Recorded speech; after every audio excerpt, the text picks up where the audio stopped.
is that we would request an independent investigation, that is, independent of the Columbia Police Department and Internal Affairs.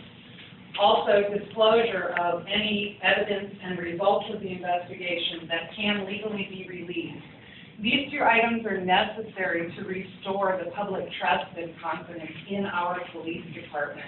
We want to work together as a community to heal this community from this incident that happened.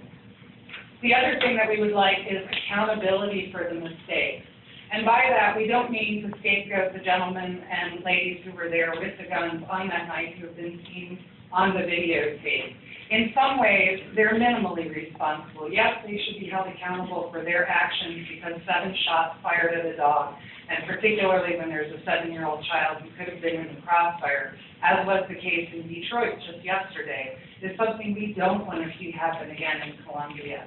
However, more than the people who were there, we're concerned about the shoddy investigation that took place and the decision makers who approved the SWAT, the violent response, given that shoddy investigation. We ask that you hold them accountable. And finally, we need policy change to limit when SWAT may be deployed. And not only SWAT, but any violent response to a routine search warrant is inappropriate in our town. This is a good community, a strong community. And we want to believe in our police officers to be there to protect and serve.